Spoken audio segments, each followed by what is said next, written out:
Just 2 days after the traumatic events of Saturday's mass stabbing in Bondi Junction, another major event unfolded in Sydney on Monday night. This time, a bishop was stabbed in a church in the city's west.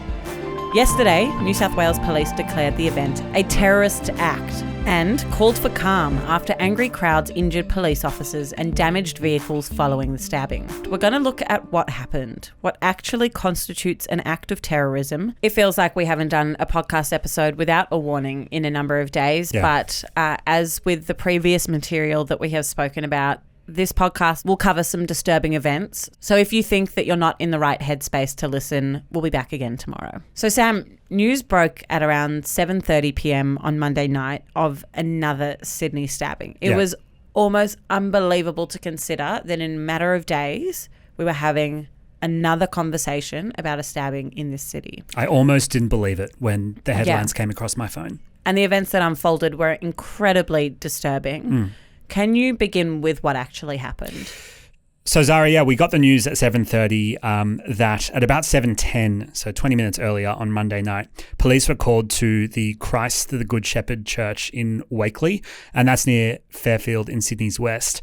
And they were responding to reports that the church's bishop, who's a man named Ma Murray Emanuel, and others had been stabbed during the service.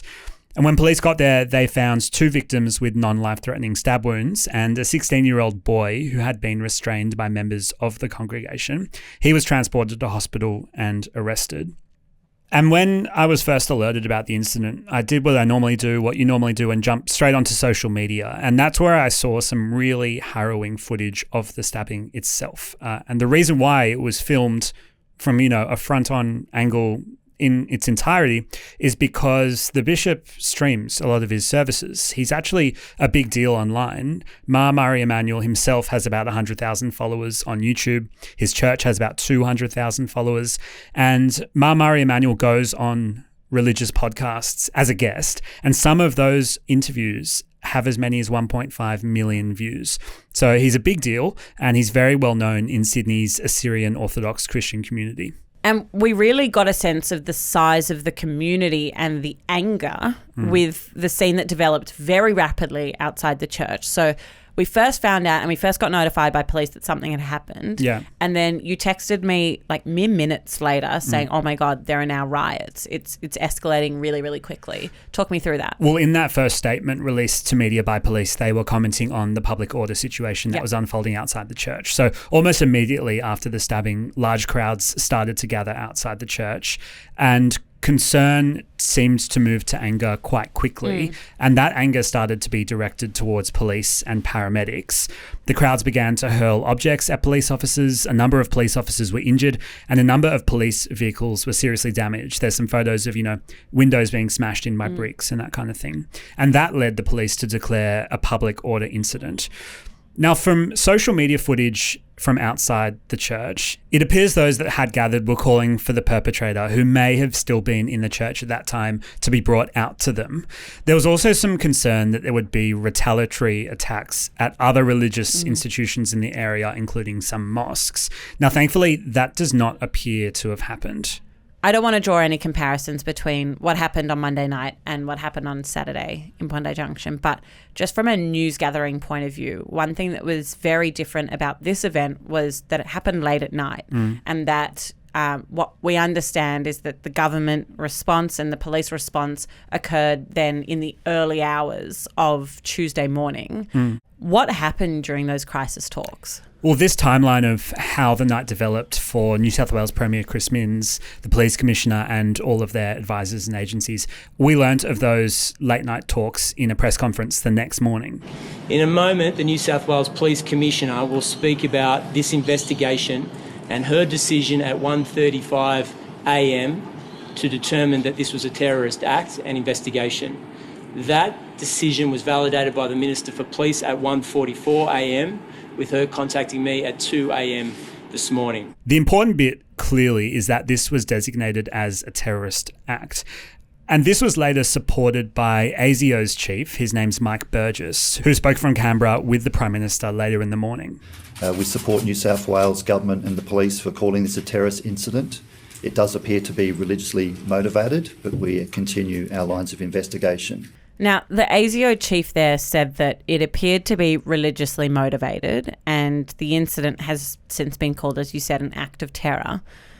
I do think it's important to recognise some of the parallels, and of course they are very different incidents, but some of the parallels between what happened in Bondi Junction and what happened on Monday night. They were both stabbings, both appeared to be directed towards a particular group of people. One's been called a terrorist act, and the other hasn't. Why? The first thing to say is that we're still learning a lot of details about both events. So I think that needs to be taken into account when covering this story. But there clearly was enough evidence on Monday night's attack in the church for authorities to declare it a terrorist attack hours later. And it really does lead us into a discussion about what exactly a terrorist act is. Which we've already spoken about this week on the podcast. Yeah, and Mike Burgess was actually point blank asked this question in the press conference. Here's how he defined a terrorist act and why authorities could relatively quickly identify that one was a terrorist act and one wasn't. The simple answer there is to call it a terrorist attack. You need indications of information or evidence that suggests actually the motivation was religiously motivated or ideologically motivated. In the case of Saturday, that was not the case. In this case, the information we and the police have before us, it would indicate strongly that that is the case, and that's why it was called an act of terrorism. So the important point there is this idea of a religious motivation. And if we then compare his answer with the legislation and dive into the law here, the criminal code spells it out in a slightly more expanded way than Mike Burgess by saying a terrorist act is when a violent act satisfies two different parts.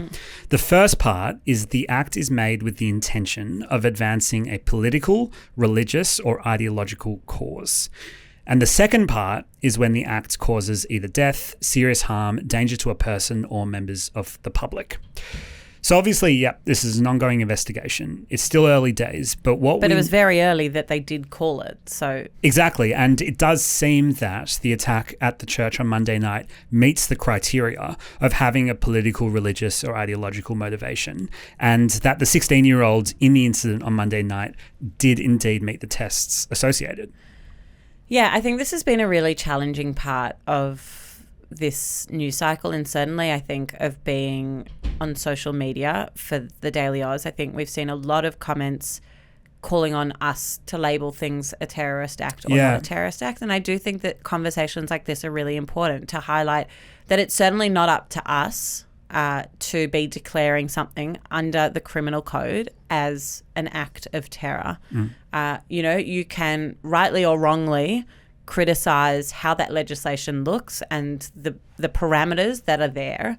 But I think it's important to note that there is a clear definition that is being followed when it comes to the designation of these acts. Yeah, and I really appreciate how hard it would be for all of us to get our heads around two events happening so close together, both traumatic in nature. One has been classified as a terrorist act, the other hasn't. But as you're saying, there is a legal framework around this.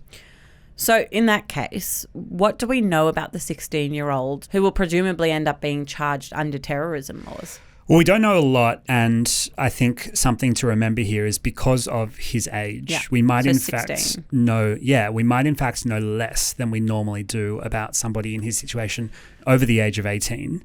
We know that he remains under police guard in hospital after undergoing surgery for injuries to his hand. And New South Wales Police Commissioner Karen Webb told media that he was known to police, but he wasn't on any terror watch list. Then about midway through yesterday, the ABC came out with a story saying that the 16-year-old was currently serving a good behaviour bond for a knife crime after an incident at a Sydney train. Can you just clarify what a good behaviour bond is? A good behaviour bond is basically a sentence given to you by the court where you're allowed to stay in the community almost on your last warning. And before jail time. Exactly. If one more thing is to happen, there's some pretty serious consequences. So he was serving a good behaviour bond for a knife crime. Yeah, so most good behaviour bonds are in the realm of 12 months. They can be longer or shorter. He was serving a good behaviour bond after a knife crime that happened in November. He was on bail between November, when the crime happened, and January, where he appeared in court, and then he was given that good behaviour bond. Now, the other thing that authorities have told us about Monday night is that it is believed at this point that he was acting alone. We'll be back again tomorrow with hopefully some brighter news. Until then, look after yourself and have a good day.